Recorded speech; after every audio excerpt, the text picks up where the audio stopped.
নমস্কার বন্ধুরা, আরএস গল্পকথায় আপনাদের সবাইকে স্বাগত। আশা করি আপনারা সবাই সুস্থ আছেন।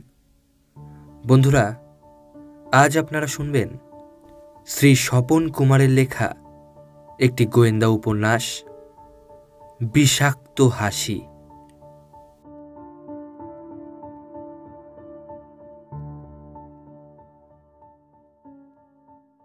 ক্যাসানোভা।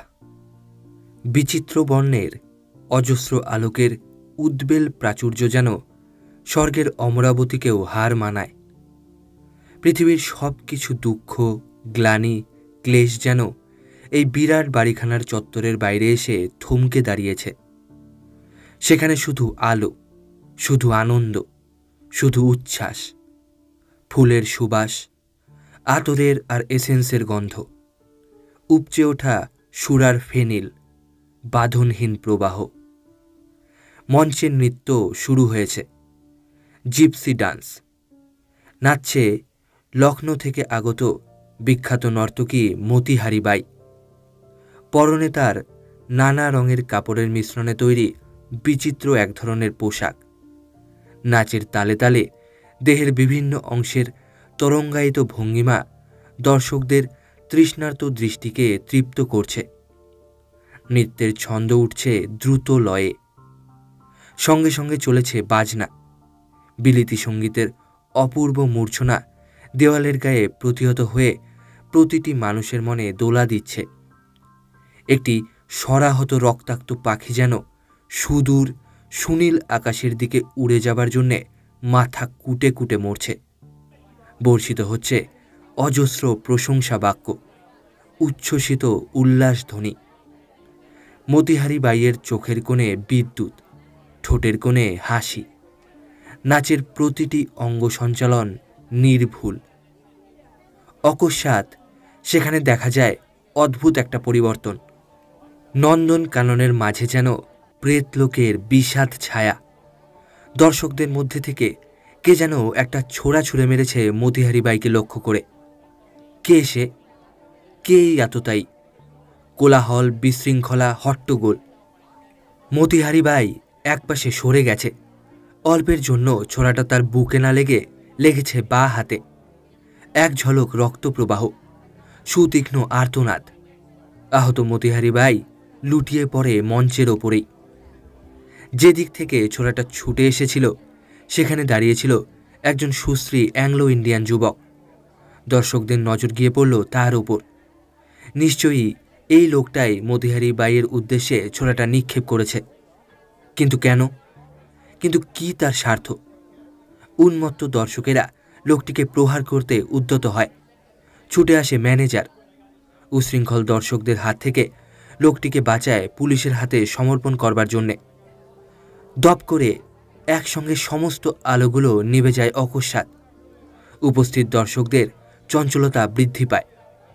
সকলে অস্ফুট আর্তনাদ করে ওঠে একসঙ্গে। কিন্তু সমস্ত কলরবকে ছাপিয়ে ভেসে ওঠে এক ঝলক তীব্র বিচিত্র অট্টহাসি। কে যেন এই তীক্ষ্ণ অট্টহাসি দিয়ে উপস্থিত সকলকে অবহেলা করছে। সে তীব্র বিষাক্ত হাসি এক ফোঁটা সালফিউরিক অ্যাসিডের মতোই মানুষের মনে যেন জ্বালা ধরিয়ে দেয়। তীক্ষ্ণ সে হাসির শব্দ কোথা থেকে যে ভেসে এলো তা বুঝতে পারে না কেউ। তবে সে বিষাক্ত হাসি যেন মানুষের অন্তরের সূক্ষ্মতম কোণে গিয়ে বিদ্ধ হয়। একটু পরেই আবার আলোগুলো সব একসঙ্গে জ্বলে ওঠে। সকলে স্বস্তির নিঃশ্বাস ফেলে।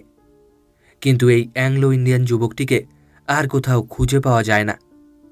ম্যানেজারের হাত ছিটকে কোন ফাঁকে সে পলায়ন করেছে। আর একজন লোকও ভিড়ের মধ্যে থেকে কোন ফাঁকে যে অদৃশ্য হয়েছিল তা কেউ বুঝতে পারেনি। সে হচ্ছে খ্যাতনামা ডিটেকটিভ দীপক চ্যাটার্জি। কিন্তু ডিটেকটিভ দীপক চ্যাটার্জি আজ ক্যাসানোভায় এসেছিল কেন? কেউ তা জানে না। ক্যাসানোভার পেছন দিকের দরজা পেরিয়ে সরু গলিপথে পা দিয়ে দীপক দেখল দুজন লোককে। নৈশ আধারের আড়ালে গা ঢাকা দিয়ে তারা ধীরে ধীরে বড় রাস্তায় গিয়ে পড়ল। দুজনেরই মাথায় ফেল্ট ক্যাপ, গায়ে ওভারকোট, তার কলারটা ওপর দিকে তোলা, চট করে দেখে তাদের চেনবার উপায় নেই। নির্জন পথ, হিমঝরা শীতের রাত, কুয়াশার স্তবক নেমে এসে আচ্ছন্ন করেছে পৃথিবীর বুক।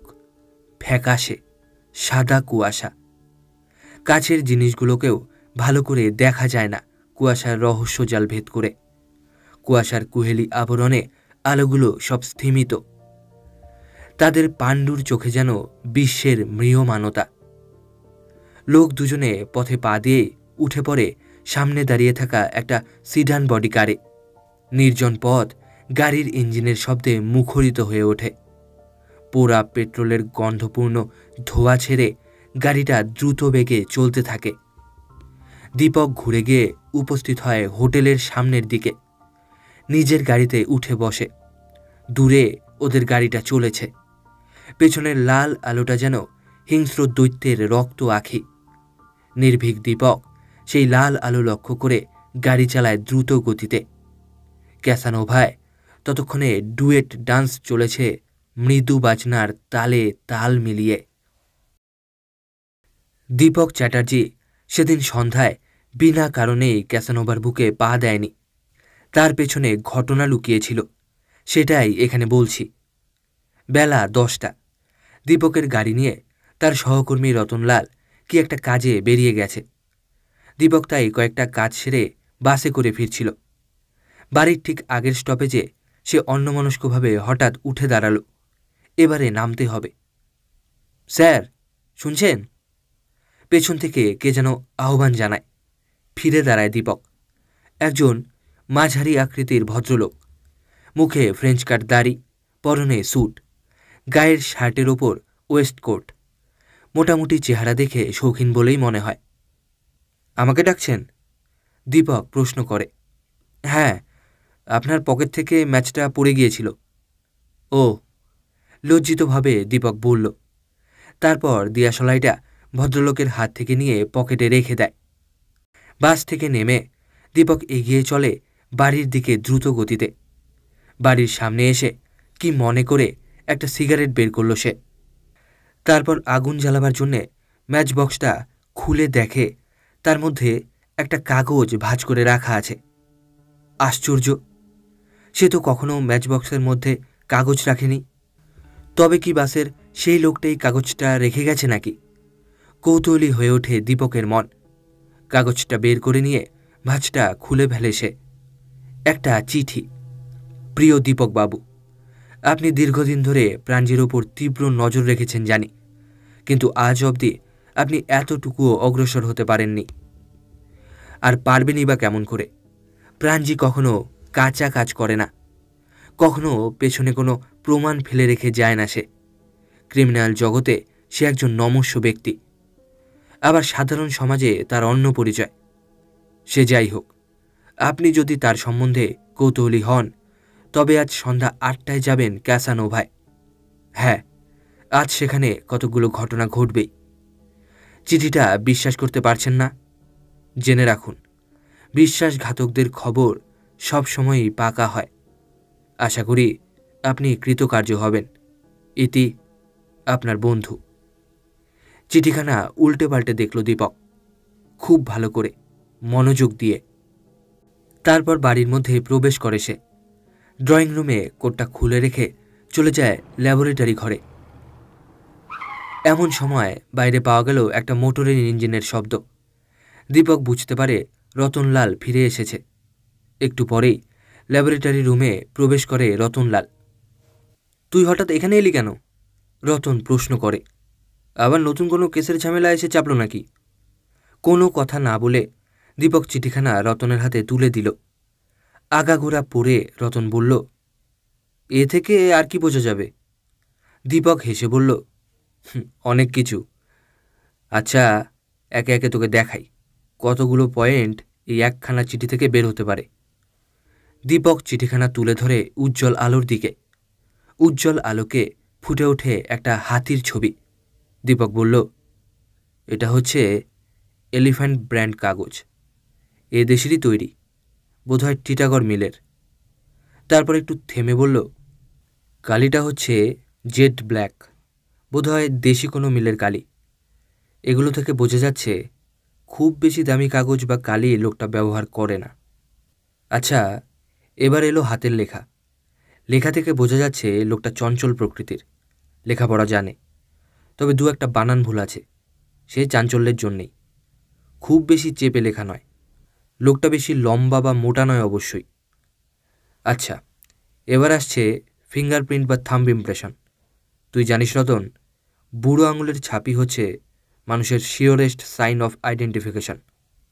রতন বলল, তা তো নিশ্চয়ই। দীপক কাগজটার ওপরে কতগুলো সাদা পাউডার ছড়িয়ে দিতে দিতে বলল, মানুষের বুড়ো আঙুলে যেসব দাগ আছে তা প্রত্যেক মানুষের ভিন্ন। টিস্যুগুলো যখন ঘামে তখন সূক্ষ্ম জলীয় বাষ্প যে কোনো জিনিসের ওপর জমে যায়, ফলে যেসব দাগ পড়ে তা বৈজ্ঞানিক প্রণালীতে ধরা পড়তে বাধ্য। ম্যাগনিফাইং লেন্স দিয়ে দাগগুলো পরীক্ষা করে দীপক, তারপর বলে, আমার হাতের ছাপ ছাড়া অন্য একটি লোকের আঙুলের ছাপ দেখছি। এ হচ্ছে সেই পত্রপ্রেরক। বেচারা জানে না যে সে আমাদের থেকে যত দূরেই থাক, তার হাতের রেখা আমার ক্যামেরার ফিল্মের বুকে আঁকা হয়ে গেছে। পরপর দুটো ফিল্ম এক্সপোজ করে দীপক বলে, যাক, ঝামেলা চুকলো। এখন কথা হচ্ছে রাতের অভিযান নিয়ে। কিন্তু প্রাণজিকে ধরিয়ে দেবার জন্যে উৎসুক এই বিশ্বাসঘাতক বন্ধুটির স্বার্থ যে কী, সেটাই আমাকে এখন খুঁজে বের করতে হবে। দীপক চিন্তিত হয়ে পড়ে। অগ্রবর্তী গাড়িটাকে অনুসরণ করে দীপক শহরের যে অংশে এসে উপস্থিত হলো সেটা কুম্বলির টোলা নামে খ্যাত। পাশাপাশি কতগুলো ছোট ছোট একতলা বহু পুরনো বাড়ি, বস্তি। তার ঠিক পাশেই বিশাল একটা অট্টালিকা। এই অঞ্চলে এই বাড়িটা যেন ঠিক খাপ খায় না। সামনের গাড়িটা থামল। দীপক নিজের গাড়িটা ঘুরিয়ে একটা গলির মধ্যে প্রবেশ করল। তারপর সেখানেই গাড়িটাকে রেখে ধীরে ধীরে গলি থেকে বেরিয়ে এলো। ওধারে গাড়ি থেকে নেমে লোক দুটি বাড়ির মধ্যে অদৃশ্য হয়েছে। দীপক কিছুক্ষণ অপেক্ষা করল, চারদিকে ভালো করে চেয়ে দেখল। অন্য কোনো মানুষের সারা শব্দ বিশেষ নেই। নির্জন পথে পদশব্দ বিরল বলা চলে। দীপক এগুলো বাড়িখানার দিকে, মার্জারের মতো লঘু গতি। প্রতিটি পদক্ষেপ সতর্ক, চকিত, নিঃশব্দ। বাড়ির সামনের দিকে দরজা হচ্ছে একটা কোলাপসিবল গেট, ভেতর থেকে বন্ধ, কোনো জনপ্রাণীর অস্তিত্ব নেই। তার ভেতরে একটা লন, গোটা কয়েক ফুল গাছ, তার পেছনে বাড়িটা। গেটের সামনে কোনো মানুষের অস্তিত্ব নেই। গেটটা ধরে ধাক্কা দিল দীপক। ভেতর থেকে বন্ধ। ওরা বাড়িতে ঢুকে দরজা বন্ধ করে দিয়েছে। রাতের মধ্যে আর কোথাও বের হবে বলে মনে হয় না। দীপক কিছুক্ষণ নিজের মনে চিন্তা করে। গেটটা পেরিয়ে নিঃশব্দে ওপারে যেতে পারলে হয়তো অনেক খবরই মিলতে পারে। কিন্তু দীপক চিন্তিত হলো, তাতে বিপদও কম নয়। সহজেই শত্রুদের হাতে ধরা পড়বার আশঙ্কা থাকে। তার চেয়ে অন্য কোনো উপায়। বাড়িখানার বাঁদিকে একটা সরু গলি। দীপক এগুলো গলিপথ ধরে। ঠিক বাড়ির গা ঘেঁষে গলিটা। দোতলার ঘরে আলো জ্বলছে। নিচে দাঁড়িয়ে দীপক কিছুক্ষণ চিন্তা করে। পকেট থেকে বের করল একটা সিল্ক কর্ড, মোটা শক্ত সিল্কের তৈরি দড়ি। তার আগায় একটা লোহার হুক। সেটা ছুড়ল দোতলার রেলিং লক্ষ্য করে। খট! দোতলার রেলিংয়ে হুকটা আটকে গেছে। দীপক সজোরে টান দিয়ে দেখল সেটা ঠিক মতো আটকে আছে কিনা। দীপক নিঃসন্দেহ হলো। আর তার কোনো ভয় নেই। ধীরে ধীরে কর্ডটা বেয়ে ঝুলতে ঝুলতে দোতলার রেলিংটা ধরে ফেলল। এ ধরনের মারাত্মক বিপদের সম্মুখীন হতে সে কোনো দিনই একটুও ভয় পায় না। দোতলার বারান্দাটা সরু, তার পাশের ঘরে আলো জ্বলছে। দীপক ভালো করে চারদিকে চেয়ে দেখল, কোনো লোকের অস্তিত্ব নেই। ঘরের মধ্যে দুজন লোক শুধু বসে বসে কি যেন কথা বলছে। দীপক জানালা দিয়ে উঁকি মারল। দুজনের মধ্যে কি একটা বিষয় নিয়ে যেন কথা কাটাকাটি হচ্ছে বলে মনে হলো। দীপক উৎকণ্ঠ হলো। একজন বলছে, আমি শেষবারের মতো তোমাকে বলছি প্রাণজি, যদি বাঁচতে চাও তবে মতিহারি বাইয়ের সংস্রব ত্যাগ করো। অন্য লোকটি দীপকের দিকে পেছন ফিরে বসেছিল। তার মুখ দেখা যাচ্ছিল না, তবে স্পষ্ট শোনা যাচ্ছিল তার কথা। সে বলল, মতিহারির প্রয়োজন আমার অপরিহার্য। কেন? তাকে ছাড়া আমার চলার পথে অজস্র বাধা। আমার পথ যেমন কণ্টকময়, তাতে কাউকে বিশ্বাস করা চলে না। তবে মতিহারির ওপর বিশ্বাস না রাখলেও তার সাহায্যে অন্যের ওপর বিশ্বাস স্থাপন করা যায়। তাদের কাছ থেকে 2 পয়সা উপার্জনও। কিন্তু নারী সাপের জাত।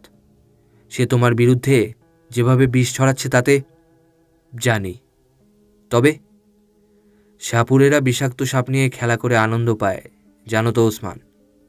হ্যাঁ, আমি চাই মতিহারিকে নিয়ে খেলা করতে। দেখা যাক সেই খেলার যুদ্ধে কে জেতে। বুঝেছি, কিন্তু তোমরাও তো কম নাও ওসমান। প্রাঞ্জি কথাটা বলে উঠে দাঁড়ায়। তারপর ঠোঁটের ফাঁকে একটা সিগারেট রেখে সেটাতে আগুন ধরাতে ধরাতে বলে, ফাঁক পেলে তোমরাও কোনোদিন কামড় দিতে কসুর করবে না। আমি? ওসমান যেন বিস্মিত। শুধু তুমি নও, তোমরা সকলে।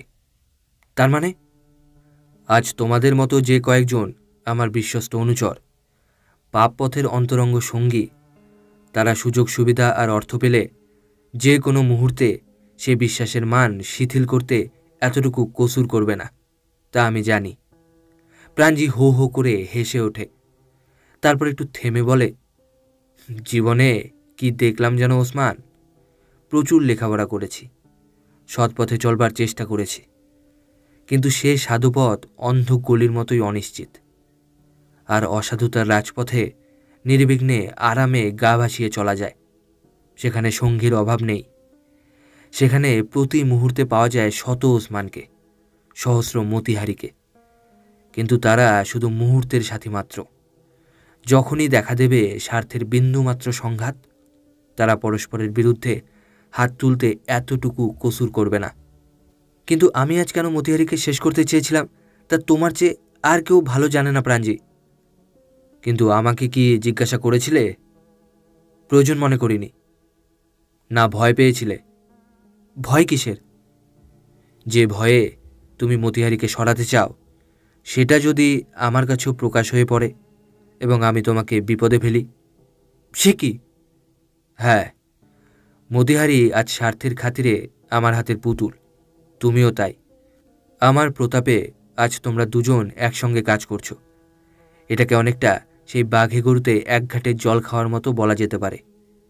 কিন্তু ইতিপূর্বে তোমার দুর্বলতার সুযোগ নিয়ে মতিহারি বহুদিন থেকে তোমাকে ব্ল্যাকমেল করে আসছিল।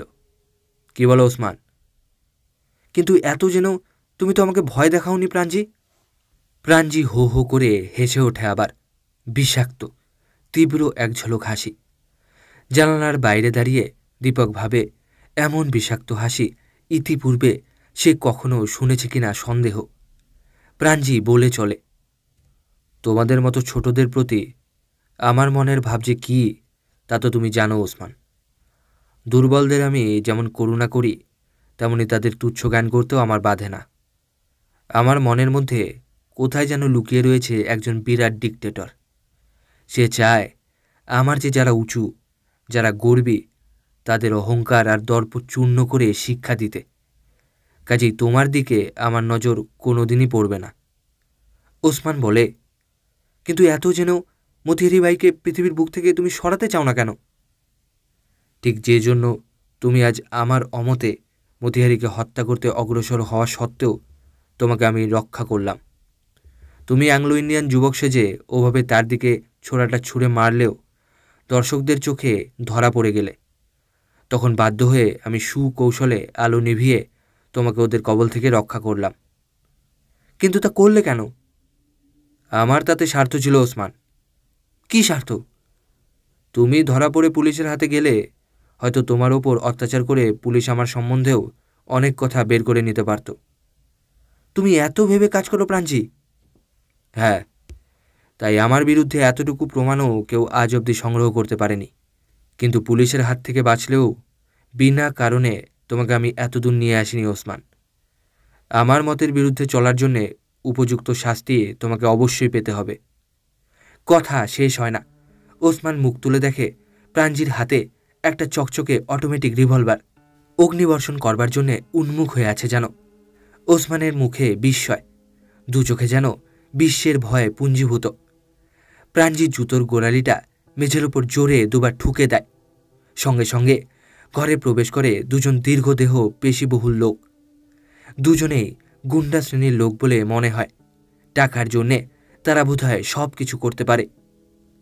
আপাতত একে আটকে রাখো, মতিহারি এলে এর বিচার হবে। প্রাঞ্জি আপন মনেই পায়চারি করতে থাকে ঘরের মধ্যে। এক প্রান্ত থেকে অন্য প্রান্ত পর্যন্ত কয়েকবার পায়চারি করে সে। নিজের মনে বিড়বিড় করে বলে, না, ওকে এখনও শেষ করা চলবে না, কিন্তু কাজ এখনও বাকি রয়ে গেছে। তার প্রতিটি ভঙ্গি সংকল্পে দৃঢ়। সারা গতিভঙ্গির মধ্যে একটা অনমনীয় তীক্ষ্ণতা। বিস্মিত দীপক আবার বারান্দা থেকে নেমে ধীরে ধীরে পথের বুকে পা দেয়। রাত তখন বোধহয় 10টা বেজে গেছে। কলকাতা থেকে চন্দননগরের দূরত্ব প্রায় 20 মাইল। অভিজাত শহর। বাংলার যে কটি শহর পরিষ্কার পরিচ্ছন্নতার দিক থেকে গর্ব করতে পারে, তার মধ্যে এটি একটি। সেদিন রাত 12টা চন্দননগরের একটি হোটেল থেকে দুজন লোক বেরিয়ে এসে ধীরে ধীরে পথে পা দিল। দুজনেরই পরনে স্যুট, দামি পোশাক, মাথার টুপিটা নিচের দিকে নামানো, গরম কোটের কলারটা উপর দিকে তোলা। রাতের কালো আবরণ ভেদ করে তাদের বেশভূষা সম্বন্ধে সঠিক ধারণা করা সম্ভব নয়। শীতের রাত, হু হু করে বয়ে যাচ্ছে ঠান্ডা হাওয়া, হাড়ে যেন কাঁপন লাগিয়ে দেয়। টিপটিপ করে বৃষ্টি পড়ছে। আকাশে নিরন্ধ্র মেঘ, মাঝে মাঝে বিদ্যুতের চমক। লোক দুটি পথে পা দিল। ভালো করে চারদিকে চেয়ে দেখে তারা। না, তাদের দুজনকে সন্দেহ করবার মতো কোনো লোকের অস্তিত্ব নেই কোথাও।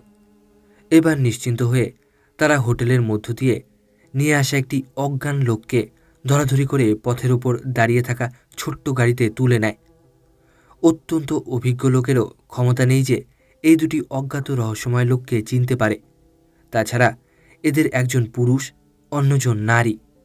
অবশ্য পুরুষের পোশাকে তাকে এমন সুন্দর মানিয়েছে যে নারী বলে সহজে ধরা যায় না। গাড়িতে উঠে পুরুষটি বসল সামনের ড্রাইভারের আসনে, আর নারীটি পেছনে। তার হাতে উদ্ধত রিভলভার। সেটি জ্ঞানহীন লোকটির বুকের ওপর নিবদ্ধ।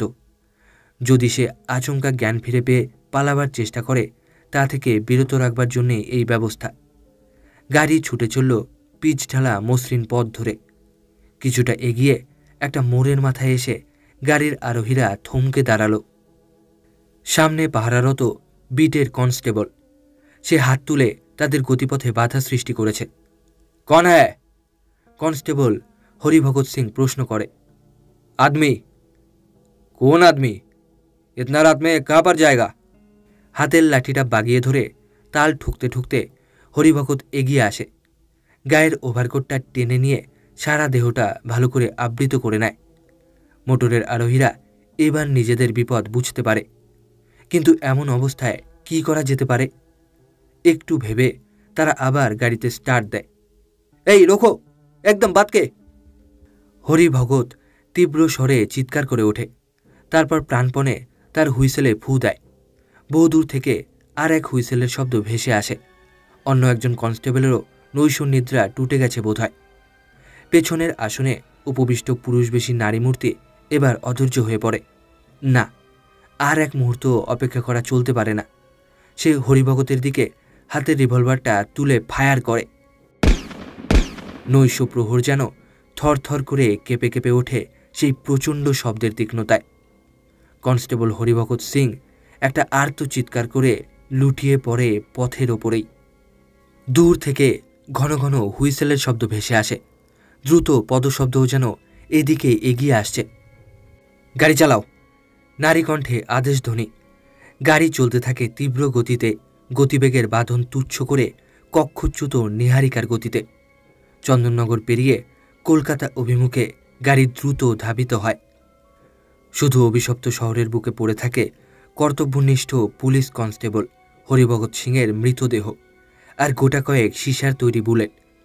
নৈশ বাতাস শনশন শব্দে বয়ে যায়। মৃত হরিভগতের আত্মার উদ্দেশ্যে কাতর প্রার্থনা জানায় যেন। সেদিন সকালে কলকাতার প্রত্যেকটি সংবাদপত্রে বড় বড় হরফে একটা খবর বের হয়েছিল। খবরটি অভিনব। সারা শহরের বুকে এই অদ্ভুত খবরটি বিচিত্র একটা বিস্ময় ও কৌতূহলের আলোড়ন তুলেছিল। চন্দননগরের হোটেল হইতে এক ব্যক্তি নিখোঁজ। কনস্টেবল হরিভগৎ সিংয়ের মৃতদেহ প্রাপ্তি। অজ্ঞাত আততায়ী কর্তৃক নিহত। নির্দিষ্ট সময়ে খবরটা এসে পড়েছিল ডিটেকটিভ দীপক চ্যাটার্জির কাছেও। সেই খবরটা দেখে প্রথমটা অত্যন্ত আশ্চর্য হয়ে গিয়েছিল। রতনও এ ধরনের আকস্মিক খবর প্রত্যাশা করেনি। রতন দীপকের দিকে চেয়ে প্রশ্ন করল, যাই হোক, এই হত্যাকাণ্ডের সঙ্গে যে প্রাঞ্জির কোনো যোগাযোগ নেই এই সম্বন্ধে আমি নিঃসন্দেহ। দীপক বলল, তোর এমন ধারণা কেন? রতন বলল, প্রাঞ্জি যেমন একদিকে শহরের কতকগুলো ক্রাইম ক্লাবের সঙ্গে জড়িত, অন্যদিকে তেমনি সমাজে তার সম্মান আর প্রতিষ্ঠা অগাধ। এমনকি মতিহারি বাইয়েরও যথেষ্ট সুনাম আছে। বর্তমানে সে একদিকে যেমন শ্রেষ্ঠ নর্তকী ও গায়িকা, অন্যদিকে তেমনি একজন প্রখ্যাত অভিনেত্রী। কাজে এরা গোপনে কোনো ক্রাইম ক্লাবের সঙ্গে জড়িত থাকলেও এভাবে প্রকাশ্যে কিছু করে বেড়াবে না বলেই আমার ধারণা। দীপক উত্তর দেয় না। বিচিত্র রহস্যময় হাসি ফুটে ওঠে তার ঠোঁটে।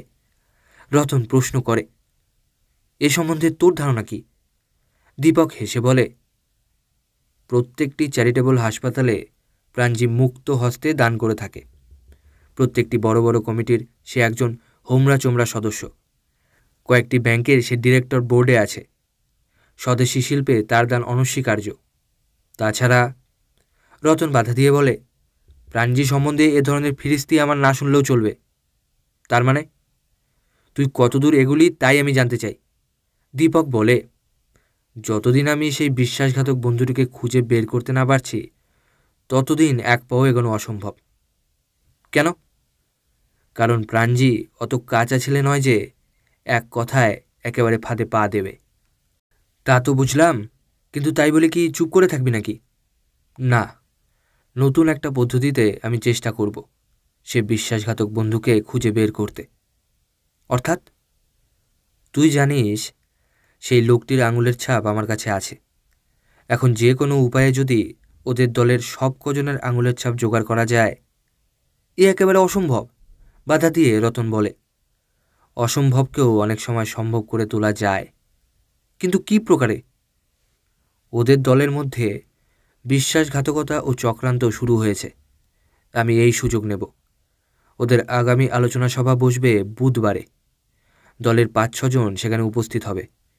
নিজেদের মধ্যে যে গণ্ডগোল ও চক্রান্ত ভেঙে উঠেছে তা কাটিয়ে উঠবার জন্যেই এই বৈঠক। সেদিন একজন সদস্যের ছদ্মবেশে আমি সেখানে উপস্থিত হব। কিন্তু যদি তোকে চিনে ফেলে? এমন একজন সদস্যের সন্ধান আমি জানি যার ছদ্মবেশে গেলে আমাকে আদৌ সন্দেহ করতে পারবে না। তাকে কিন্তু এর আগেই গোপনে বন্দি করে আটকে রাখতে হবে। কে সে সদস্য? দীপক হাসতে হাসতে বলে, প্রাঞ্জির সবচেয়ে প্রিয় সদস্য ওসমান। আমি নিখুঁতভাবে তারই ছদ্মবেশ অনুকরণ করব। দীপক আর রতন দুজনেই এরপরে কতগুলো অত্যন্ত গোপনীয় কথাবার্তায় মনোনিবেশ করে। বাইরের কেউই সে গোপন আলোচনার এতটুকুও জানতে পারে না। সেদিনই বিকেলবেলা দীপক চ্যাটার্জির গাড়িটা এসে দাঁড়ায় প্রাঞ্জির প্রাসাদের মতো বিরাট বাড়িখানার সামনে। বেয়ারার হাত দিয়ে কার্ড পাঠিয়ে দীপক ভেতরে আমন্ত্রিত হয়। চ্যাটার্জি সাহেব যে, কী সৌভাগ্য! আজ এ দিনের কুটিরে আপনার পদধূলি। অভ্যর্থনা জানায় প্রাঞ্জি। কয়েকটা জরুরি প্রয়োজনেই আমাকে আসতে হয়েছে। দীপক ভূমিকা করে। সর্পের মতো ক্রূর দৃষ্টি প্রাঞ্জির দু চোখে, মুখে এক ঝলক কুশ্রী বিষাক্ত হাসি। প্রাঞ্জি বলে, নিশ্চয়ই আসবেন মিস্টার চ্যাটার্জি। টাকা থাকলে তার ঝামেলাও অনেক পোহাতে হয় কি না? প্রাঞ্জির কথায় দীপক প্রভাবিত হয় না। সে তার উপর আর একটা চাল দেবার উদ্দেশ্যে হঠাৎ স্বরটা একটু গম্ভীর করে বলে, ওসমানকে চেনেন? ওসমান? প্রাঞ্জি যেন আকাশ থেকে পড়ে। দীপক কি যেন বলতে চেষ্টা করে, কিন্তু তার মুখে কথা ফোটে না। তার আগেই এক ঝলক হালকা হাওয়ার মতো ঘরের মধ্যে প্রবেশ করে একটি নারী মূর্তি। দীপক চেয়ে দেখে মতিহারি বাই। দীপক হাত তুলে নমস্কার জানায়। মতিহারি বাই মৃদু ঘাড় হেলিয়ে রহস্যময় হাসি হেসে একটা চেয়ার টেনে নিয়ে বসে পড়ে। প্রাঞ্জি রহস্যমাখা হাসি এসে বলে, দীপকবাবু বলছেন এক তাজ্জববাদ। শুনেছ ভাই সাহেবা? কি কথা? মতিহারি বিচিত্র ভঙ্গিতে গ্রীবাটি মৃদু আন্দোলিত করে প্রশ্ন করে। ওসমান বলে কোন একটা লোকের খোঁজ করতেই তিনি নাকি এসেছেন এই অধমের বাড়িতে। তাই নাকি? খিলখিল করে হেসে গড়িয়ে পড়ে মতিহারি বাই। তারপর দীপকের দিকে মৃদু কটাক্ষ করে বলে, দীপকবাবু কি আজকাল পথঘাট ভুল করে যেখানে সেখানে এসে যাত্রার খোঁজ শুরু করেছেন নাকি? কোথাকার কে ওসমান? দীপক বুঝল তার অনুমান ব্যর্থ হয়েছে, তবু একবার শেষ চেষ্টা করবার জন্য বলল, আপনিও তাহলে ওসমান নামে কোনো লোককে চেনেন না ভাই সাহেবা? কোত্থেকে চিনব? ঠোঁট উল্টে মতিহারি বাই বলে। দীপক এবার হো হো করে হেসে ওঠে প্রাণ খোলা হাসি। মতিহারি বাইয়ের দিকে চেয়ে বলে, সত্যি? এতদিনে বুঝতে পারলাম কেন অভিনেত্রী হিসেবে আপনার এত সুনাম। তার মানে?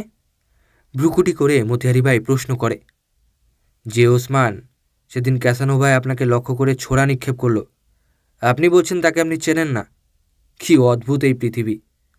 মতিহারি বাই উঠে দাঁড়ায়, প্রাঞ্জিকে লক্ষ্য করে বলে, আপনার এখানে আমি অপমানিত হবার জন্য নিশ্চয় আসিনি প্রাঞ্জি। প্রাঞ্জি বলে, বসো ভাই সাহেবা, অত উত্তেজিত হয়ে উঠছ কেন? দীপকবাবু অমনি উল্টোপাল্টা কথাই বলেন। মতিহারি বলে, আপনি কি এক্ষুনি ক্লাবে যেতে প্রস্তুত, না দেরি আছে? আমি আর অপেক্ষা করতে পারছি না। ক্রুদ্ধ ভঙ্গিতে মতিহারি বাই ঘর ছেড়ে বেরিয়ে যায়। মতিহারি বাই ঘর থেকে বেরিয়ে গেলে দীপক হাসি ভরা মুখে তাকায় প্রাঞ্জির দিকে। আজ আপনাদের অভিনয় আমাকে খুশি করেছে প্রাঞ্জি, দীপক বলে। অভিনয়? প্রাঞ্জি যেন দীপকের কথায় আদৌ আমল দেয় না। নয়তো কি? আপনার সঙ্গে বাই সাহেবার যা সম্বন্ধ, তাতে নিশ্চয়ই ও ধরনের আপনি আগে ব্যবহার করবার কথা নয়। তীক্ষ্ণ স্বরে কথাটা বলে দীপক তীব্র দৃষ্টিতে তাকায় প্রাঞ্জির মুখের দিকে। সে দৃষ্টির তীক্ষ্ণতা যে কোনো মানুষের অন্তঃস্থলে গিয়ে বিদ্ধ হয়। কিন্তু দীপকের কথায় এতটুকু প্রভাবিত হয় না প্রাঞ্জি। অত্যন্ত ক্ষিপ্রতার সঙ্গে জবাব দেয়, আপনার কথাগুলো বড়ই তাজ্জব বলে মনে হচ্ছে দীপকবাবু। বোধহয় এখন আপনার মাথার ঠিক নেই। প্রাঞ্জির কথার উত্তর না দিয়ে দীপক বলে, আজকের মতো উঠি। ভবিষ্যতে প্রমাণ করবার চেষ্টা করব আমার মাথাটার এখনও রাঁচিতে আশ্রয় নেবার মতো অবস্থা হয়নি। আচ্ছা, গুড বাই। একটি মুহূর্ত আর অপেক্ষা না করে ঘর ছেড়ে বেরিয়ে যায় দীপক। দুদিন কেটে গেছে। বর্তমানে কলকাতা শহর এবং শহরতলিতে যেভাবে আইন অমান্যের সংখ্যা বৃদ্ধি পেয়েছে, তাতে কলকাতার পুলিশ বিভাগ যথেষ্ট চঞ্চল ও সক্রিয় হয়ে উঠেছে। কিন্তু তবুও তাতে কোনো ফল হয়নি। অপরাধীদের সাহসের মাত্রা যেন দিনের পর দিন সীমা ছাড়িয়ে যাচ্ছে। ডিটেকটিভ দীপক চ্যাটার্জির কাছেও কয়েকবার ফোন করেছেন পুলিশ ইন্সপেক্টর মরিসন। দীপক বারবার একই উত্তর দিয়েছে, বলেছে, আমি এইসব ব্যাপার নিয়ে অত্যন্ত ব্যস্ত আছি। কোনো নির্দিষ্ট পথ ধরে না এগোনো পর্যন্ত আমি দেখা করতে পারছি না। ইন্সপেক্টর মরিসন নিজস্ব ধারাতেও চেষ্টার ত্রুটি করছেন না, কিন্তু ফল সেই এক। চন্দননগরের কেসটারও কোনো কিনারা হয়নি। সেখানকার হোটেল থেকে যে লোকটিকে দুর্বৃত্তরা অপহরণ করল, সে যে কে, সে সম্বন্ধে কোনো খোঁজ পাওয়া যায়নি। দীপক এই সম্বন্ধে চেষ্টা ত্রুটি করছে না, কিন্তু সুফলের আশা সুদূর পরাহত। অদ্ভুত একটা দুশ্চিন্তা যেন আচ্ছন্ন করেছে দীপককে। কোনো একটা সূত্র নেই যা ধরে এগুনো যায়, আর এদের দল যে কিভাবে কাজ করে তার কোনো ধারাও তার জানা নেই। এরা কেমন যেন রহস্যময়। এ ধরনের কেস দীপকের হাতে এর আগে এসে পড়েনি। এই ধরনের চিন্তা যখন দীপককে আচ্ছন্ন করেছে, এমন সময় পাওয়া গেল সূক্ষ্ম একটা আলোকের রেখা। বিকেল 5টা। দীপক দোতলার ব্যালকনিতে বসে, গায়ে একটা গরম কাপড় চাপা দিয়ে বসে অপরাধীদের মনস্তত্ত্ব সম্বন্ধীয় কয়েকটা বই নিয়ে পড়াশোনা করছে। এমন সময় চাকর ভজুয়া এসে জানালো একটি মেয়ে তার খোঁজ করছে। তাকে ভেতরে পাঠিয়ে দে, দীপক বলে। একটু পরেই যে মেয়েটি তার সামনে এসে দাঁড়ালো, তাকে সাধারণ ভাষায় সুন্দরী বলে অভিহিত করা চলতে পারে। আপনি কি আমাকেই খুঁজছেন? হ্যাঁ। বসুন। কিন্তু আপনাকে তো এর আগে... বুঝেছি, বাধা দিয়ে মেয়েটি বলে। কিন্তু এর আগে তো দেখবার কথা নয়। আমি জরুরি একটা ব্যাপারে আপনার সাহায্য চাই। বলুন, যতদূর সম্ভব সাহায্য করার চেষ্টা করব। দেখুন দীপকবাবু, আমি একটা অনুমানের ওপর ভিত্তি করে কথাটা বলছি। আমার মনে হয় সম্প্রতি চন্দননগরে দুর্বৃত্ত দল যে লোকটাকে অপহরণ করে তিনিই আমার বাবা। কি করে আপনার এ ধারণা হলো? বিগত 5 দিনের মধ্যে ওর কোনো খবর পাইনি। কোত্থেকে উনি নিরুদ্দেশ হন তা ঠিক জানি না বটে, তবে ওর চন্দননগরে যাবার কথা ছিল বলেই জানি। বুঝেছি, কিন্তু কি ব্যাপারে উনি সেখানে যান সেটা তিনি আমাকে বলেননি, তবে আন্দাজে কতকটা। আচ্ছা, ওর প্রফেশন মানে পেশা কী ছিল? উনি একজন ভালো মেকানিক, যন্ত্রপাতি সম্বন্ধে ওর জ্ঞান অপরিসীম। বুঝলাম। তাছাড়া আরও একটা কথা, সম্প্রতি উনি বিভিন্ন সিন্দুক এবং তালা সম্বন্ধে কতগুলি যন্ত্রপাতি আবিষ্কার করেন। ওর নাম বিনোদ বিহারী চ্যাটার্জি। এখন ওর চন্দননগরে যাওয়া সম্বন্ধে কোনো ইতিহাস বা ওই ধরনের কিছু আপনার জানা আছে কি মিস চ্যাটার্জি? আমাকে আপনি মলয়া বলেই ডাকবেন। আমার নাম মলয়া চ্যাটার্জি। যাক, ব্যাপারটা আমার খুব ভালো করে জানা নেই, তবে বাবার কাছ থেকে আকার ইঙ্গিতে যেটুকু শুনেছিলাম তাই বলছি। সম্প্রতি কয়েকটি বড় বড় আয়রন অ্যান্ড স্টিল কোম্পানিতে উনি ভালো চাকরির অফার পেয়েছিলেন, কিন্তু উনি তা প্রত্যাখ্যান করেন। ওর ঝোঁক ছিল উনি নিজেই ও ধরনের একটা বড় ফার্ম করবেন। অবশ্য ছোট একটা দোকান এখনও আছে। বেশ, কিন্তু দিন তিনেক আগে কে একজন চন্দননগর থেকে একটা চিঠি লেখে ওর নামে। তাতে লেখা ছিল উনি সেখানে গেলেই ওকে একটি 1000 টাকা মাইনের চাকরি দেওয়া হবে। এত বড় অফার? হ্যাঁ, কাজেই বুঝতে পারছেন উনি তাতে সম্মত হন এবং সেখানে গিয়ে বোধহয় ওই হোটেলেই ওঠেন। তারপর আর বিগত 5 দিনের মধ্যে ওর কোনো খবর পাইনি। বুঝলাম। একটা প্রিপেড টেলিগ্রামও করি ওই হোটেলের ঠিকানায়, কিন্তু বাবার কাছ থেকে কোনো জবাব আসেনি। সেটার উত্তরে ওই হোটেলের ম্যানেজার জানিয়ে দেন যে বিনোদবাবু নামে কোনো লোক সেখানে থাকে না। আপনার অনুমান শক্তি সত্যিই প্রশংসনীয় মিস মলয়া চ্যাটার্জি। কেন বলুন তো? আমার মনে হয় ওর অন্তর্ধানের সঙ্গে সম্প্রতি কলকাতার বুকে অনুষ্ঠিত ঘটনাগুলির একটা যোগাযোগ আছে। আপনার এমন মনে হওয়ার কারণ? বিগত কয়েকদিন এই দস্যু দলের লোকেরা যেভাবে দামি দামি তালা ইত্যাদি খুলছে, তাতে মনে হয় জোর করে অথবা ভয় দেখিয়ে আপনার বাবার সাহায্য তারা আদায় করেছে। তা হতে পারে। বেশ, আপনাকে সাহায্য করব বলে প্রতিশ্রুতি। কথা শেষ হলো না, একটা ঢিল এসে পড়ল ব্যালকনির ওপর। রাস্তার দিক থেকে ঢিলটা ছুটে এসেছে, তাতে একটা কাগজ জড়ানো। দীপক এগিয়ে গিয়ে মুখ বের করে দেখে রাস্তার উপর একটা লোক দাঁড়িয়ে। সে দ্রুত একটা সাইকেলে চড়ে ঊর্ধ্বশ্বাসে অদৃশ্য হলো। দীপক এগিয়ে গিয়ে ঢিলটা কুড়িয়ে নিল। তারপর তার গায়ে আটকে থাকা কাগজটা খুলে নিয়ে দেখে সেটা একটা চিঠি। তাতে লেখা, ডিটেকটিভ দীপক চ্যাটার্জি, প্রাণজিকে আমি দলপতি হিসেবে চাই না, কাজেই তার সঙ্গে বিশ্বাসঘাতকতা করে তোমাকে সাহায্য করছি সত্যি, কিন্তু তাই বলে আমরা চাই না যে তুমি আমাদের দলের বিরুদ্ধে অগ্রসর হয়ে আমাদের কাজে বাধা দাও। যদি মলয়ার কথায় বিশ্বাস করে তুমি আমাদের দলের বিরুদ্ধে সামান্যতম হস্ত উত্তোলন করো, তবে তোমাকে চিরদিনের জন্যে নীরব করে দিতেও কসুর করব না যেন। কাজেই সাবধান। ইতি, তোমার বিশ্বাসঘাতক বন্ধু। চিঠিটা মনোযোগ দিয়ে পড়ল দীপক, উল্টে পাল্টে দেখল, তারপর রেখে দিল পকেটে। মলয়ার দিকে চেয়ে মৃদু হেসে বলল, আপনাকে সাহায্য করব বলে আমি ঠিকই প্রতিশ্রুতি দিয়েছি। যাক, আপনার ঠিকানাটা রেখে যান। মলয়া একটা কাগজের ওপর বড় বড় অক্ষরে লিখল, 23 নং বাগবাজার স্ট্রিট, কলিকাতা। তারপর নমস্কার জানিয়ে ঘর থেকে বেরিয়ে পা দিল পথে। টেলিফোনের শব্দে চমকিত হয়ে উঠল দীপক। তখনও মলয়ার কথা তার মন থেকে সম্পূর্ণ মিলিয়ে যায়নি। ইতিমধ্যে আবার ফোন এলো কোত্থেকে। দীপক রিসিভার তুলল। হ্যালো, কে? আমি ইন্সপেক্টর মরিসন কথা বলছি। জরুরি প্রয়োজন মিস্টার চ্যাটার্জি, আপনি যদি দয়া করে একবার লালবাজারে আসেন। কি ব্যাপার মিস্টার মরিসন? ফোনে এসব কথা বলা চলে না, কিন্তু এদিকে যে একটা ঘটনা নিয়ে আমি বিব্রত। কি ঘটনা? চন্দননগরের নির্দিষ্ট ব্যক্তির খোঁজ পাওয়া গেছে। কে সে? একজন মেকানিক, তালা সিন্দুক ইত্যাদি সম্বন্ধে বিশেষজ্ঞ। তার মেয়ে মলয়া আমার সাহায্য চাইতে এসেছিল। ভালো, এর সাথে আমার ঘটনারও সম্পর্ক আছে মনে হচ্ছে। আপনি দয়া করে যদি এক্ষুনি একবার এদিকে। বেশ, এক্ষুনি আসছি, ধন্যবাদ। আধ ঘন্টা পর দীপকের গাড়িখানায় এসে দাঁড়ালো লালবাজার পুলিশ হেডকোয়ার্টার্সের সামনে। দীপক মিস্টার মরিসনের ঘরে প্রবেশ করল। তিনি যেন সাগ্রহে দীপকের জন্যই অপেক্ষা করছিলেন। কি খবর মিস্টার মরিসন? খবর কি আর সাধারণ? গত কয়েকদিন ধরে শহরে যা চলছে তার চোটেই অস্থির।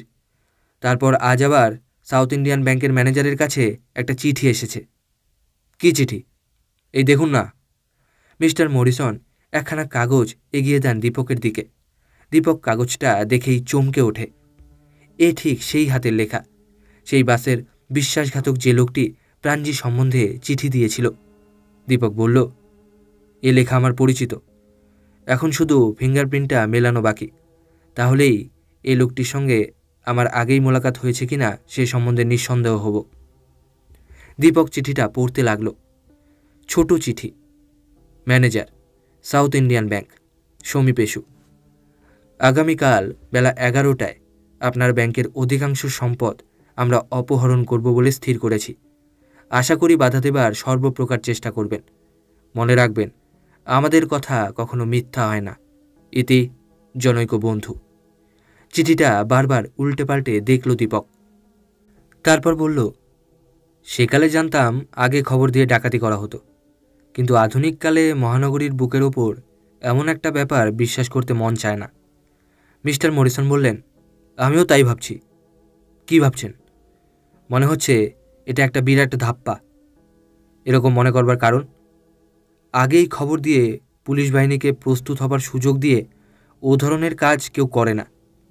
তা বটে, কিন্তু সম্প্রতি যে ধরনের অদ্ভুত উপায়ে বিভিন্ন তালা ও সিন্দুক খুলে একদল লোক লুণ্ঠন কার্য শুরু করেছে, তাতে এটাকে আমি আদৌ অসম্ভব বলে মনে করি না মিস্টার মরিসন। তাহলে আপনি সাবধানে পাহারা দেবার ব্যবস্থা করতে বলেন? নিশ্চয়ই। আর আপনি? আমি যে কী ছদ্মবেশে কোথায় থাকব তা আপনাকে জানাতে চাই না মিস্টার মরিসন। আর একটা মজার ব্যাপার কি জানেন? কি ব্যাপার বলুন? এই চিঠির কপি ওরা নাকি বিভিন্ন সংবাদপত্রে প্রেরণ করেছে। ফলে এই ব্যাপারে পুলিশ ব্যর্থ হলে সংবাদপত্রগুলো এটা নিয়ে যে খুব মাতামাতি করবে তা সুনিশ্চিত। তা তো বটেই। এখন যাতে ওরা সফল না হয় সে চেষ্টা আপনি করুন। আপনি কি ব্যাংক খোলা রাখার পরামর্শ দেন? নিশ্চয়ই। খোলা না থাকলে পাবলিক আরও ভয় পেয়ে যাবে এবং তারা ব্যাংকের ওপর আস্থা হারিয়ে ব্যাংক থেকে সমস্ত টাকা পয়সা ও দামি জিনিসপত্র তুলে নেবার ব্যবস্থা করবে। ফলে সাউথ ইন্ডিয়ান ব্যাংকের কোনো পথ থাকবে না লিকুইডেশনে যাওয়া ছাড়া। একটু চিন্তা করে মিস্টার মরিসন বললেন, তা বটে। বেশ, ব্যাংক যাতে খোলা থাকে সেই নির্দেশই দিচ্ছি। দীপক নমস্কার জানিয়ে ঘর ছেড়ে বেরিয়ে পড়ে।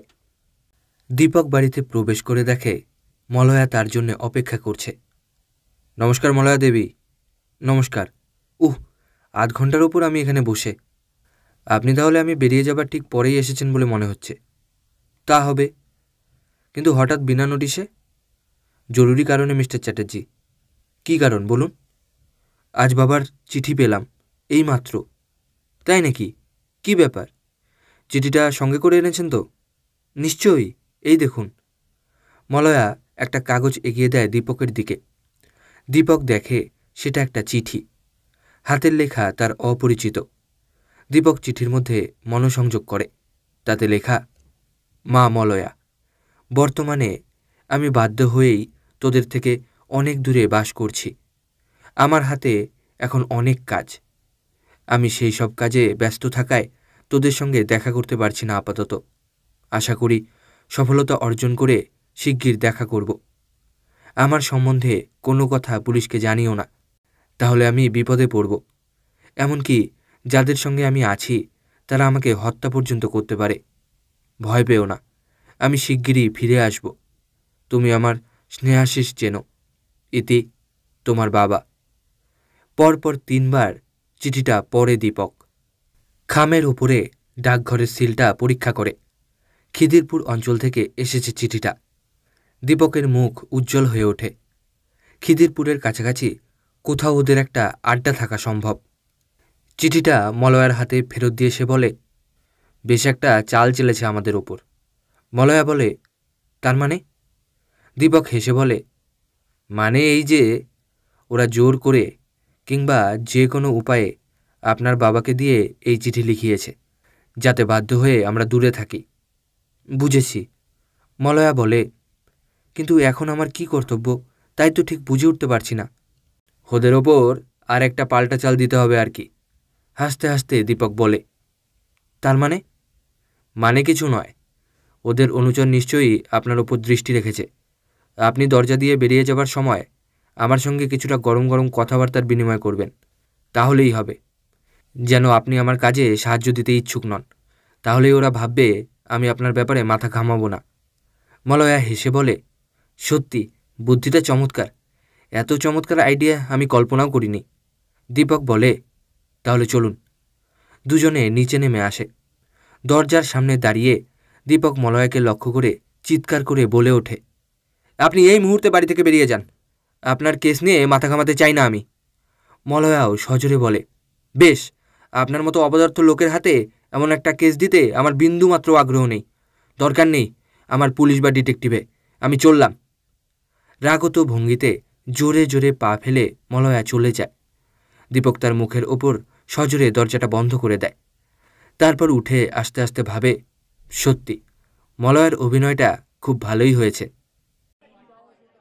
পরদিন বেলা 10টা, নির্দিষ্ট সময়ে ব্যাংক খুলেছে। আজকে ব্যাংকে ভিড় একটু বেশি, মাসের শেষ, তাই বহু লোক এসে জমা হয়েছে টাকা তোলবার জন্যে। তাদের লম্বা একটা লাইন হয়েছে। ব্যাংকের সেফ ভল্ট ওই বাড়িখানারই নিচে মাটির তলায়। দলে দলে পুলিশ ব্যাংকের সামনে পাহারা দিচ্ছে। সেফ ভল্টের ওপর যদি আক্রমণ হয় এই ভয়ে দুধারে লাইন দিয়ে দাঁড়িয়েছে পুলিশ বাহিনী। মিস্টার মরিসন পুলিশ বাহিনী তদারক করছিলেন।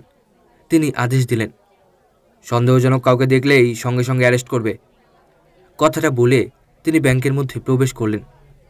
ব্যাংকের ভেতরে গিয়ে চারদিকে তীক্ষ্ণ দৃষ্টিতে চাইলেন মিস্টার মরিসন, কিন্তু কোথাও সন্দেহজনক কিছু তার চোখে পড়ল না। ব্যাংক থেকে বেরিয়ে এসে তিনি রাস্তার উপর পায়চারি শুরু করে দিলেন। এতগুলি পুলিশ দেখে রাস্তার উপর কৌতূহলী জনতার ভিড় জমে উঠেছিল। মিস্টার মরিসন তাদের দিকে এগিয়ে গেলেন। সজোরে হেঁকে বললেন, এই ভিড় ভাঙো, ইয়াপার মাঠ ঠায়রো। লোকগুলো ভয় পেয়ে চারপাশে ছড়িয়ে পড়ল। এধারে একজন চীনাম্যান ব্যাংকে প্রবেশ করতে চাচ্ছিল। পুলিশেরা তাকে সন্দেহজনক লোক মনে করে সঙ্গে সঙ্গে অ্যারেস্ট করল। মিস্টার মরিসন ছুটে এলেন। ভাঙা ভাঙা ইংরেজিতে জিজ্ঞাসা করলেন, কী প্রয়োজনে এখানে ঢুকছো তুমি? চীনাম্যানটি একটি চেক দেখিয়ে বলল, টাকা তুলব। মিস্টার মরিসন চেকটা ভালো করে দেখে তাকে ছেড়ে দিলেন। উল্টো ফুটপাতে কৌতূহলী জনতা ততক্ষণে এসব ব্যাপার দেখে হাসাহাসি শুরু করে দিয়েছে। ওধারে কাউন্টারের সামনে এসে দাঁড়িয়েছে একটি নারী, অপূর্ব সুন্দরী, চমৎকার বেশভূষা। প্রসাধনের পারিপাট্য তার সৌন্দর্যকে আরও খানিকটা বাড়িয়ে তুলেছে। তার হাতে একটি সুশোভন ব্যাগ। ব্যাগটি টেবিলের ওপর রেখে সে কাউন্টারে গিয়ে দাঁড়ালো। তার হাতে একটা 2000 টাকার চেক। কেরানি চেকটা নিয়ে তার হাতে একটি টোকেন গুঁজে দিল। তারপর বলল, ক্যাশে যান, ওখানেই টাকাটা পাবেন। 2 হাত একত্র করে অপূর্ব ভঙ্গিতে নমস্কার জানিয়ে মেয়েটি চলে যায় ক্যাশ ডিপার্টমেন্টে। কিন্তু এধারে ব্যাগটা যে টেবিলের ওপর পড়ে থাকে সেদিকে তার খেয়ালই নেই। কিছুক্ষণ পরে কেরানির যখন খেয়াল হয় যে ব্যাগটি ওখানে পড়ে আছে, তখন মেয়েটি টাকা নিয়ে ব্যাংক থেকে অদৃশ্য হয়েছে। কেরানিটি অগত্যা ব্যাগটি নিয়ে গিয়ে জমা দেয় ম্যানেজারের কাছে। ম্যানেজার আনমনে সেটা টেবিলের ওপর রেখে দেন। তারপর মনোসংযোগ করেন অন্য কাজে। ভাবেন, যখন মনে পড়বে তখন নিশ্চয়ই এসে ব্যাগটা নিয়ে যাবে। কাটায় কাটায় 11টা। ব্যাংকের কেরানি মহলে একটু চাঞ্চল্যের সৃষ্টি হয়েছে। তবে কি সত্যই সেই দস্যুদল ব্যাংক আক্রমণ করবে? কিন্তু তা সম্ভব নয়। যেভাবে পুলিশ বাহিনী ব্যাংক পাহারা দিচ্ছে তাতে তাদের এগিয়ে ব্যাংক আক্রমণ করা আর নির্বিঘ্নে বন্দী হওয়া প্রায় একই কথা। ঢং ঢং 11টা শব্দ হলো ঘড়িতে। Boom boom boom. প্রচণ্ড শব্দে ব্যাংক বাড়িটা কেঁপে কেঁপে উঠল। এ যেন যুদ্ধক্ষেত্রের কোনো এক কামানের গর্জন। কে, কোথায়? ব্যাংকের কর্মচারীদের মধ্যে আলোড়ন শুরু হয়ে গেল। প্রবল বিস্ময়ে তারা ছুটে গেল ম্যানেজারের ঘরের দিকে। ওই দিক থেকেই শব্দটা এসেছে বলে মনে হয়। কিন্তু এ কি? ম্যানেজার মিস্টার স্যানিয়াল আহত, অজ্ঞান। তার ঘরের উপর দিয়ে যেন বিরাট একটা বিপ্লব ঘটে গেছে। টেবিল, চেয়ার, আলমারি সমস্ত কিছু ভেঙে চুরে তছনছ হয়ে গেছে। তার টুকরোগুলো সারা ঘরময় ছড়ানো, কাগজপত্র ইতস্তত বিক্ষিপ্ত, সুশোভন ব্যাগটি ছিন্ন বিচ্ছিন্ন। মিস্টার মরিসন ছুটে এলেন, ব্যাগটি পরীক্ষা করে বললেন, এটা কোত্থেকে এলো? একজন কেরানি বলল, একজন ভদ্রমহিলা এটা ফেলে গেছেন। তিনি নিশ্চয়ই দস্যু দলের লোক। কেন স্যার? এই ব্যাগের মধ্যে টাইম বম ছিল, সেটাই ঠিক 11টায় ফেটে গিয়ে এই প্রলয়কাণ্ড ঘটিয়েছে। সকলে অবাক, এ কি অসম্ভব ব্যাপার। ম্যানেজার মিস্টার স্যানিয়ালকে তক্ষুনি হাসপাতালে পাঠাবার ব্যবস্থা করা হলো। মিস্টার মরিসন নিচে নেমে এলেন। এমন সময় উল্টো দিকের ফুটপাত থেকে খোঁড়াতে খোঁড়াতে এগিয়ে এলো একজন ফলওয়ালা। সে রাস্তার উপর কতগুলো ফল নিয়ে এতক্ষণ হাঁকছিল। দো আনা জোড়া লেবু। মিস্টার মরিসনের দিকে চেয়ে বলল, টাইম বম, তাই না? মিস্টার মরিসন ভ্রু কুঁচকে জিজ্ঞাসা করলেন, তুমি কে? লোকটি মিস্টার মরিসনের কানে কানে কি যেন বলল। মিস্টার মরিসন বললেন, একটা মেয়ের কীর্তি। লোকটি বলল, একটি মেয়েকে আমি পাশের এই বাড়িতে ঢুকতে দেখেছি। ব্যাংক থেকে বেরিয়েই সোজা ওই বাড়িতে ঢুকেছে। তাই নাকি? হ্যাঁ, আমার মনে হয় ব্যাংকে বোমা বিস্ফোরণ শব্দ শুধু আর একটা শব্দকে চাপা দেবার জন্যে। তার মানে মাটির তলায় সেফ ভল্টেও একই সময়ে বোমা ফেটেছে, কিন্তু ওপরের শব্দে সে শব্দ চাপা পড়েছে। যাক, এই বাড়িটা সার্চ করলেই সব জানা যাবে। মিস্টার মরিসন বললেন, আচ্ছা, আমি এক্ষুনি সে ব্যবস্থা করছি। এই ফলওয়ালা লোকটি যে ছদ্মবেশী ডিটেকটিভ দীপক চ্যাটার্জি তা ভালো করে বুঝিয়ে না বললেও বোধহয় চলবে। পাশের বাড়িতে পুলিশ বাহিনী প্রবেশ করল। বিরাট বাড়িটা যেন খা খা করছে, জনপ্রাণীর সাড়া নেই কোথাও। সবগুলো ঘর সার্চ করেও কিছু পাওয়া গেল না। মাঝের হলঘরটাতে প্রবেশ করে হঠাৎ দীপক মেঝের উপর জুতোশুদ্ধ পা ঠুকতে লাগল। ফাঁপা শব্দ, নিশ্চয়ই এর নিচে কোনো গহ্বর আছে। অনেক চেষ্টার পর মেঝের একটা অংশ সরে গেল। সেখানে লম্বা একটা গহ্বরের মুখ, সুড়ঙ্গ পথ। কোথায় গিয়ে শেষ হয়েছে কে জানে। দীপক বলল, আসুন, এখন নিচে নেমে দেখা যাক। এমন কংক্রিট করা সুড়ঙ্গ পথ বড় একটা চোখে পড়ে না। এই ধরনের প্ল্যান করেই এটা তৈরি মনে হচ্ছে। আগে আগে চলল দীপক, পেছনে মিস্টার মরিসন। লম্বা সুড়ঙ্গটা ব্যাংক বাড়ির দিকে গেছে। তার শেষ প্রান্ত গিয়ে শেষ হয়েছে ব্যাংকের সেফ ভল্টের গায়ে। তারপর বোমার আঘাতে ভল্টের গায়ে একটা গর্তের সৃষ্টি হয়েছে। সকলে ভেতরে প্রবেশ করল। ব্যাংকের সেফ ভল্টের সমস্ত তালা খোলা, জিনিসপত্র চারদিকে ছড়ানো, মূল্যবান জিনিসগুলো সব উধাও। মিস্টার মরিসন বললেন, সত্যি এদের কাজের ক্ষিপ্রতা আমাকে অবাক করেছে মিস্টার চ্যাটার্জি। দীপক বলল, কারণ আছে মিস্টার মরিসন, তালাগুলো খোলবার জন্যে উপযুক্ত লোকের সাহায্য ওরা পেয়েছে। যাক, কোনো সিন্দুকের গায়ে মনে হয় ওদের হাতের ছাপ পাওয়া যাবে। অল্পক্ষণের মধ্যে উপযুক্ত কেমিক্যালের সাহায্যে সিন্দুকের গায়ের ওপর যেসব আঙুলের ছাপ পড়েছিল সেগুলো তোলবার ব্যবস্থা করা হলো। সেগুলো পরীক্ষা করতে করতে দীপক বলল, সেই বন্ধুর ছাপটিও দেখতে পাচ্ছি মিস্টার মরিসন। মনে হচ্ছে ব্যাপারটা যেন স্বচ্ছ হয়ে আসছে। মিস্টার মরিসন কোনো উত্তর দিলেন না। পরপর এ ধরনের ব্যর্থতা তাকে চঞ্চল করে তুলেছিল। পরপর কয়েকদিন ধরে খবরের কাগজে বিজ্ঞাপন বের হচ্ছিল। বিগত কয়েকদিন ধরে শহরের বুকে যে সমস্ত অরাজকতা, বিশৃঙ্খলা ও আইন অমান্যকর কার্যকলাপ চলেছে সে সম্বন্ধে যদি কেউ পুলিশকে কোনো সন্ধান দিয়ে সাহায্য করতে পারে তবে তাকে প্রচুর পুরস্কার দেওয়া হবে। কিন্তু তবু কোনো সাড়া শব্দ পাওয়া যায়নি। সেদিন বিকেল। মিস্টার মরিসন চিন্তিত মনে নানা কাজকর্মে ব্যস্ত ছিলেন। এমন সময়ে প্রবেশ করল দীপক। মিস্টার মরিসনকে লক্ষ্য করে দীপক প্রশ্ন করল, কি স্যার, এর মধ্যে কোনো খবর আপনার কাছে এসে পৌঁছেছে কি? না, মিস্টার মরিসন বললেন, আমি চেষ্টার ত্রুটি করছি না মিস্টার চ্যাটার্জি, কিন্তু কথা শেষ হয় না। একজন সার্জেন্ট এসে স্যালুট করে দাঁড়ায়। একজন লোক আপনার সঙ্গে দেখা করতে চান স্যার। কে? মিস্টার মরিসন প্রশ্ন করেন। একজন বহু পুরনো দাগি আসামি। কেন? সে কোনো কারণ বলছে না। আপনার সঙ্গে নাকি তার দেখা করার প্রয়োজন, জরুরি দরকার। একেবারে নাছোড়বান্দা লোক স্যার, কিছুতেই শুনছে না। বেশ, তাকে পাঠিয়ে দাও। ঘরের মধ্যে প্রবেশ করে প্রৌঢ় মতো একজন লোক, মুখে খোঁচা খোঁচা দাড়ি, চেহারার মধ্যে কেমন একটা রুক্ষতা। তবে লোকটির বুদ্ধির তীক্ষ্ণতা তার চেহারার মধ্যে বর্তমান। ক্রাইম জগতে তার নাম টেকো পাচু।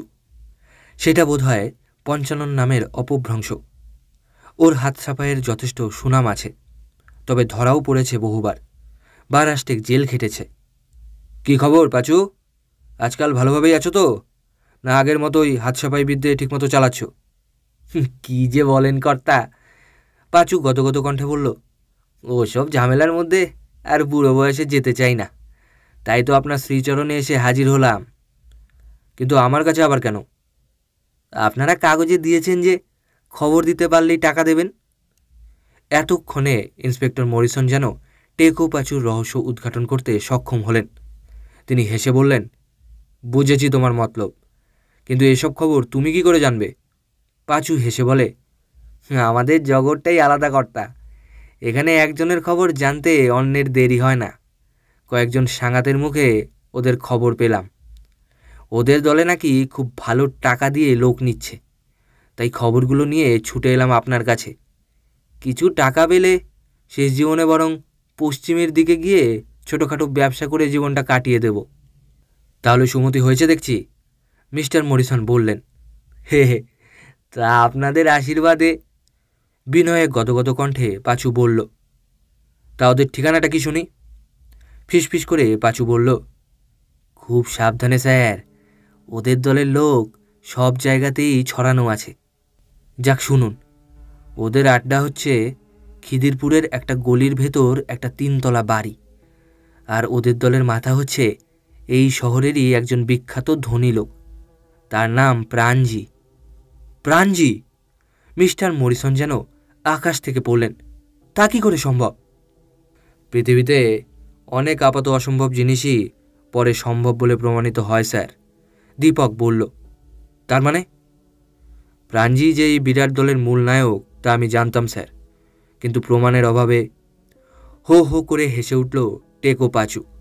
বলল, এতদিন জানতাম যে ক্রিমিনালরা থাকে চোখের আড়ালে, সব সময় তারা থাকে লুকিয়ে, কিন্তু প্রাণজির কথা ভিন্ন।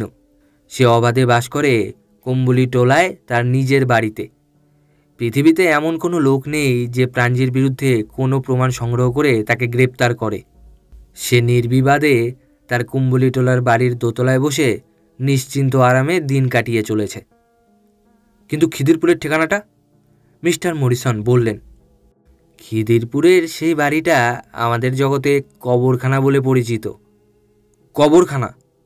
হ্যাঁ হুজুর, কিন্তু আমার টাকা? সন্ধান না পাওয়া পর্যন্ত 1 পয়সাও নয়। তোমার ঠিকানা রেখে যাও, যদি তাদের সন্ধান পাই তবেই টাকা। বেশ, এইবার তবে বাড়িখানার অবস্থান আপনাকে বুঝিয়ে দিচ্ছি। মিস্টার মরিসন টেকো পাচুর কথায় মনোযোগ অর্পণ করলেন। সন্ধ্যা হয়ে আসছে, পৃথিবীর আত্মা ঝিমিয়ে আসছে বিশ্রামের আশায়। কর্মশেষে আনন্দ, কিন্তু আর এক শ্রেণীর নিশাচর সরীসৃপদের জীবনে এটুকুই কর্মের সময়। নিয়তির ঘড়ি বাঁধা কালো রাতের কয়েকটি ঘণ্টা। খিদিরপুরের কবরখানা নামে খ্যাত বাড়িখানার দোতলায় একটা ঘরে বসে মতিহারি বাই। অসীম ক্লান্তি যেন তার সারা দেহে আর মনে। করুণ কান্নার মতো একটানা কি একটা অবসাদ। ছুটি চাই, চাই মুক্তি, এক টুকরো শান্ত নিঃশ্বাস ফেলবার অবকাশ। মতিহারি ভাবে, সমাজের অত্যন্ত নিচু স্তরের মেয়ে ছিল সে, ছিল না বাপ মায়ের ঠিকানা, নিজের পরিচয়। বাকি জীবনটুকু হয়তো তার কাটত হাঁপিয়ে হাঁপিয়ে, ঝিমিয়ে ঝিমিয়ে, দীর্ঘশ্বাস ফেলে ফেলে। কিন্তু কোত্থেকে এলো প্রাণজি, রহস্যময় এক মানুষ। আজও সে তাকে চিনতে পারেনি, জানতে পারেনি তার গভীর মনের এক টুকরো রহস্য। তবুও এই প্রাণজি তাকে অতলস্পর্শী সরোবরের না জানা গহ্বর থেকে তুলে এনে প্রতিষ্ঠিত করেছে আজকের দুনিয়ায়। লফটি পজিশন, প্রচুর সম্পদ, কি আর তার চাইবার থাকতে পারে?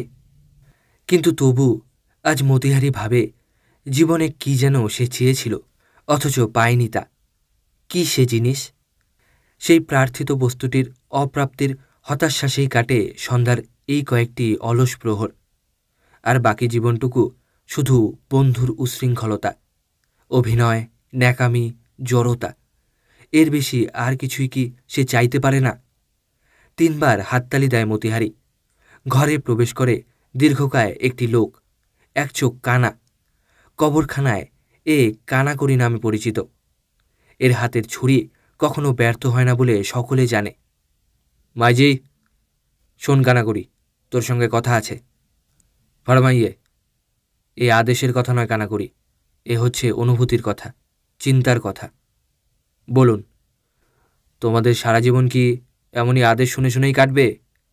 এছাড়া কি আর কিছু তোমাদের পেতে নেই, চাইতে নেই?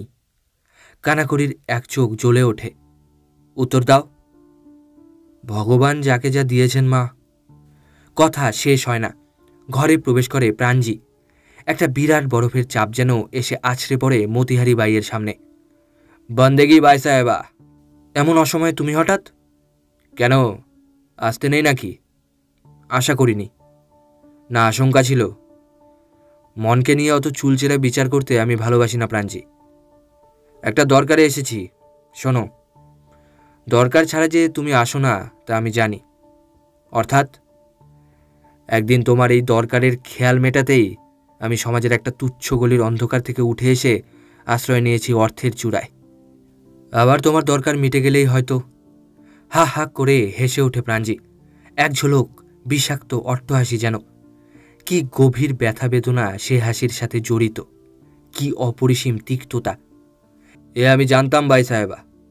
জানি তুমি আমার অনুচরদের মধ্যে বিষ ছড়াচ্ছ, প্রচার করছো বিদ্রোহ তিক্ততা। কিন্তু তবুও আমি তোমার প্রশংসা না করে পারি না মতিহারি।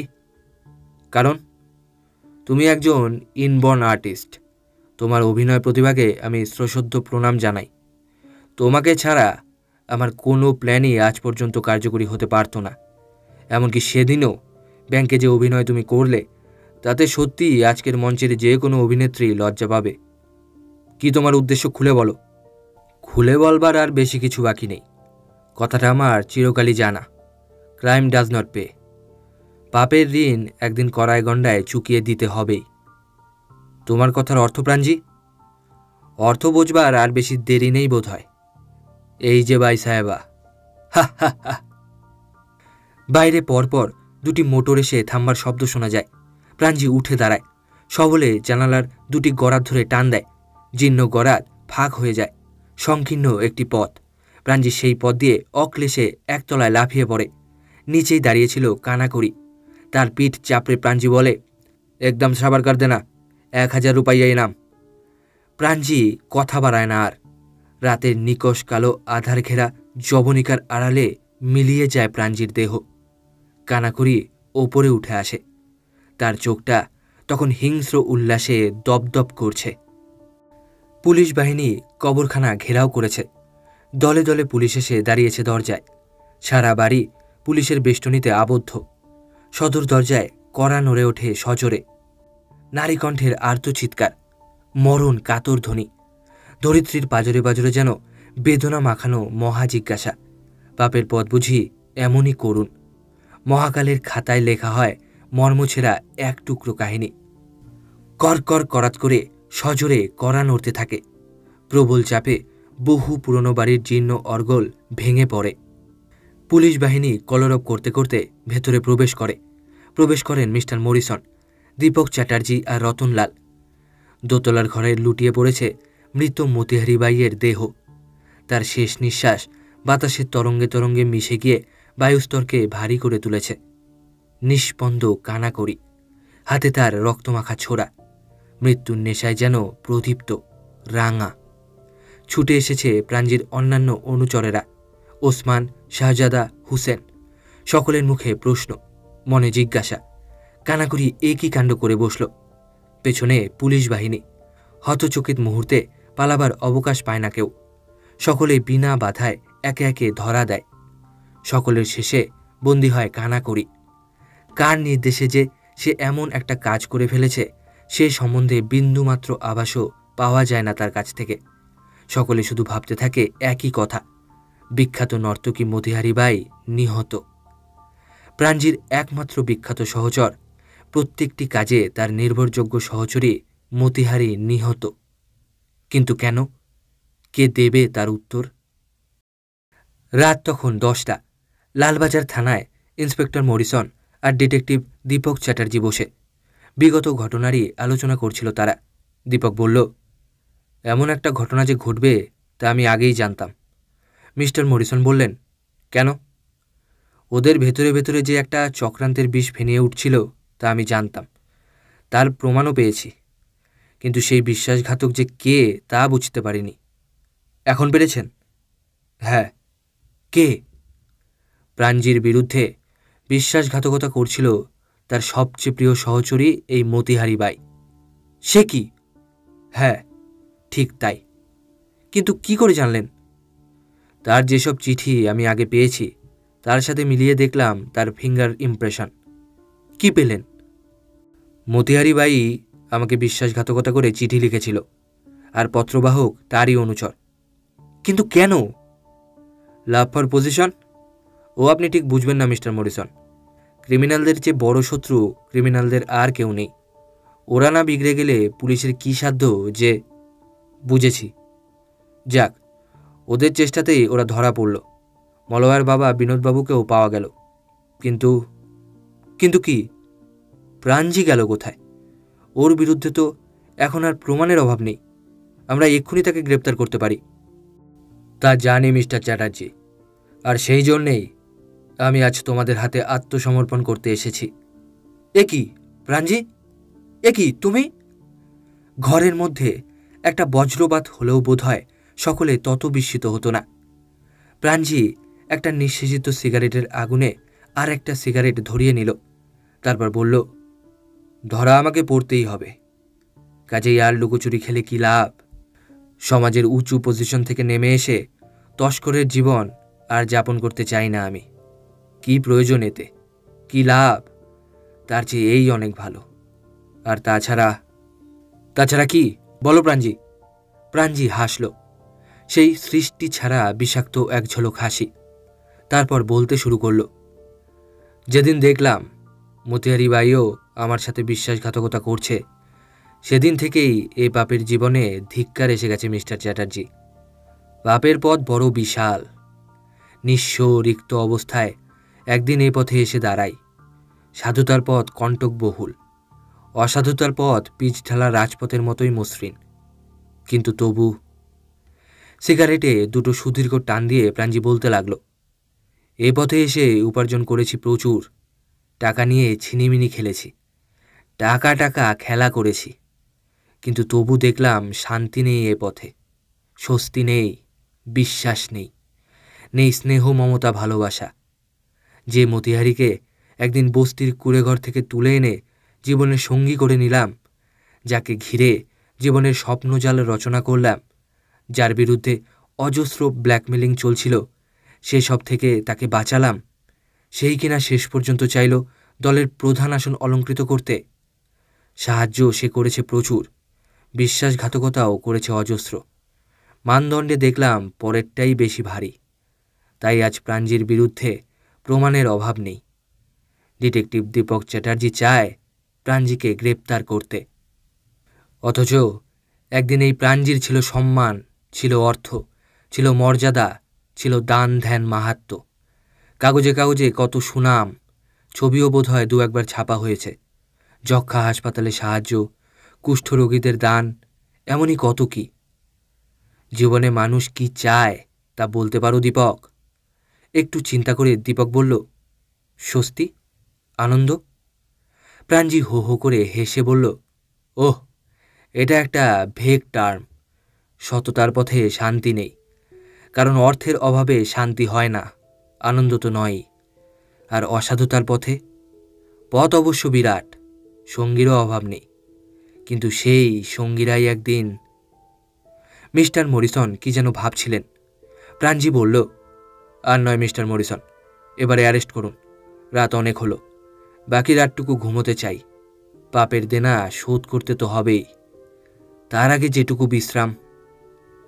প্রকাশ্য আদালতে প্রাঞ্জি নির্বিবাদে সব কথা স্বীকার করে, বলে, কানাগড়ির দোষ নেই।